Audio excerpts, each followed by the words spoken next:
Hey, this is Melody. I hopefully am your East Tennessee real estate resource, and I wanted to take some time today to answer some of the most common questions that I'm asked on a daily basis. Stay tuned.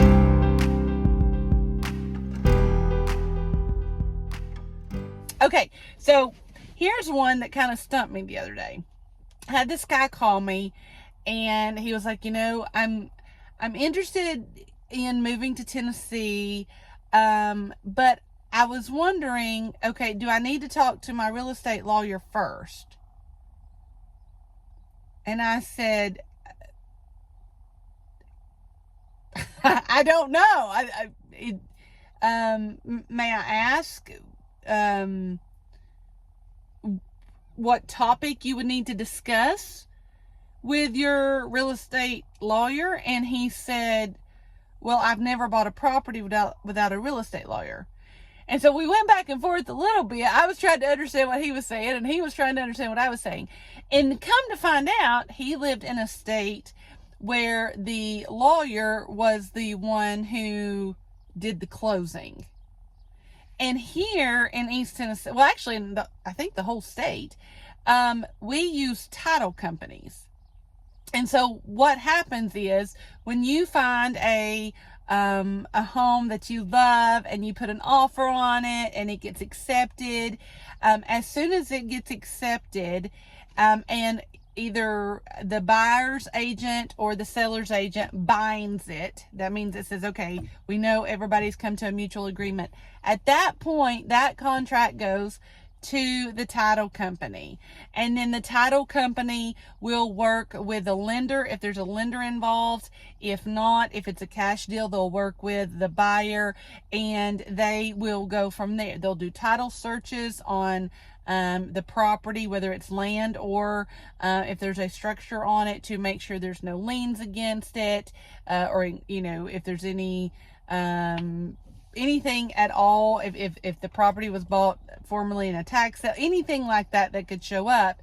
And then once all of that has been completed, then we close at a title company. So in Tennessee, you do not necessarily need a real estate lawyer, unless, of course, there's always circumstances where that might be the case. But just to close a property here, to close on, you will actually be using a title company. More times than not, okay? More times than not. There are some smaller towns who maybe don't have a title company, and sometimes there's a lawyer used. But I know every closing that I have ever done has been at a title company. So majority of the time, that's how it's going to be. So another common question is, when should I have the utilities transferred to my name? Okay, here's what I suggest. Once we've done the appraisal, and there's kind of that little small window between when the appraisal came back and when we close, I would recommend going ahead and finding out who all the utility companies are. I would go ahead and call each of them and say, hey, I'm under contract on a home. I will be closing soon. What do you need from me? Because there are some utility companies who will say, okay, I can't do anything for you until I get a copy of the deed. And then there's some utility companies will say, well, I need this, this, and this. And so if you can at least call ahead of time, maybe 2 or 3 days before that, this would include the internet, cable if that's involved, electricity, water, sewer if that's involved.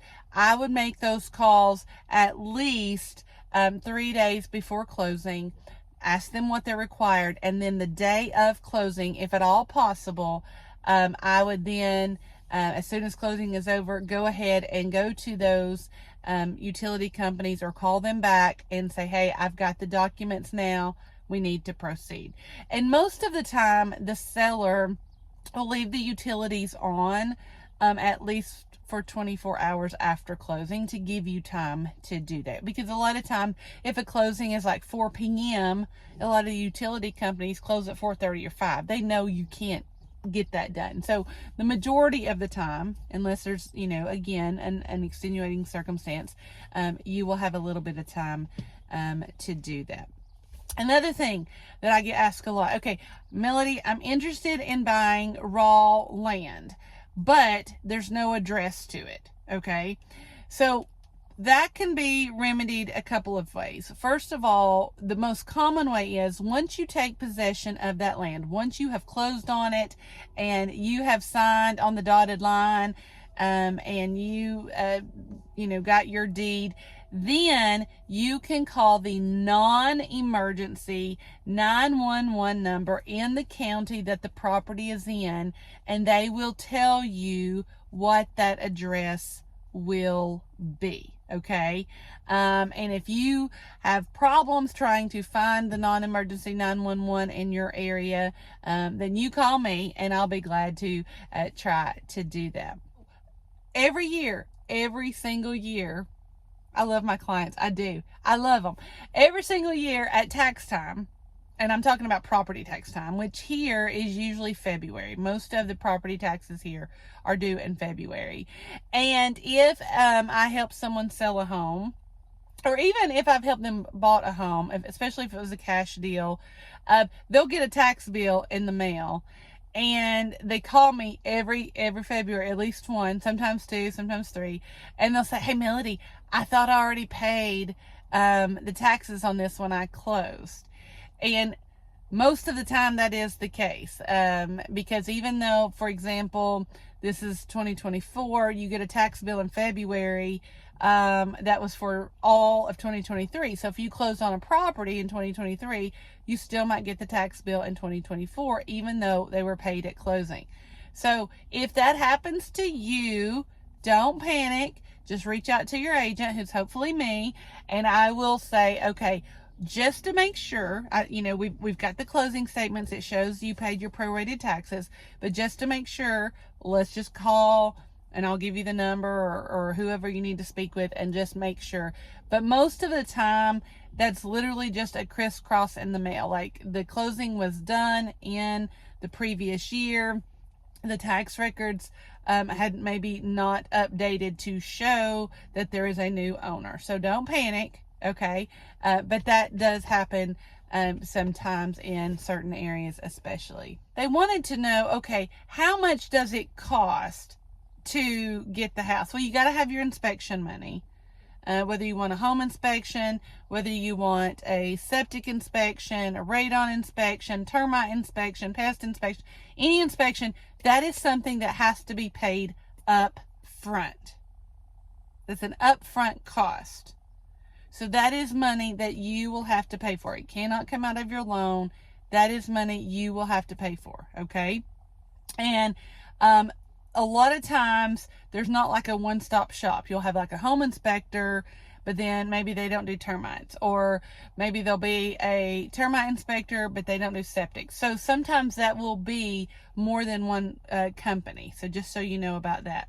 Then there will be the cost that your lender will talk to you about in regards to getting an appraisal. A lot of time they will ask you to have a card on file. So when it gets to that point, they can charge you for that appraisal. If you're a cash deal, of course, you would have to pay that up front as well. If you wanted an appraisal done, even though it's a cash deal, that would be an upfront cost for you as well. And so I would say a rough estimate is, I would say, to have anywhere from $1,500 to $2,000 available for any inspections, for the appraisal, and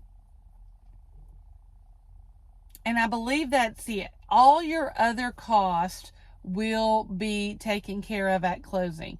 The prorated taxes, the title company fees, the recording of the deeds from one person's name to another, all of that, all of those fees are taken out at closing. So the money that you need to keep up front is, again, inspections and appraisal. Now, hopefully you know, I'm going to say this just in case, that if you're under contract, and what I mean by that is you have an accepted offer, both parties agree, the seller and the buyer, hey, I made a commitment on this home. Please, for the love of everything that's good in this world, do not go open up a credit card. Do not close any kind of bank accounts. Do not do anything.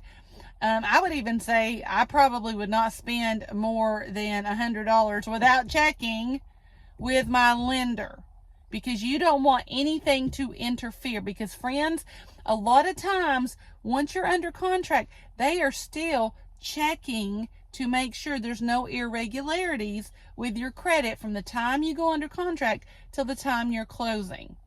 I have this sweet client, bless her heart, I love her to death, and she would call me all the time, and she said, hey, I got to buy something. It's like $172. I said, you know what? I'm not the lender, but I appreciate you asking me. Let's contact the lender. Let's just make sure, because she did not want anything to mess up her transaction. And sometimes we just get, going in our daily life, and don't get me wrong, stuff happens. I understand it. You might find bats in your attic, or, your septic might back up, or something crazy. Things happen, but talk to your lender. You have to have that relationship with your lender and let them know, okay, I know I'm under contract with the house, but the house I'm currently living in, stuff happens and we got to deal with it. Let them know, and they can tell you the best way to proceed with that. But please, once you're under contract, do not buy anything expensive. Definitely do not open any accounts. Do not close any accounts. Just try to keep your finances as stable as possible. So I hope that has answered some of the most common questions that I'm asked. If I didn't answer yours, please reach out to me. Let me know what it is, and I'll answer it in another video, or I'll email you or text you, whatever you'd like, and we'll take care of it then. And if you're looking to buy or sell here in East Tennessee, I want to be that resource for you. So feel free to call, email me, text me. I'd love to talk with you. I'd love to hear your story. And if you're not ready to make that step yet, please like this video, or even if you are ready for that step, go ahead and like this video, share it, comment on it. It helps me to get the word out about how real estate is in this wonderful state of Tennessee. Until next time.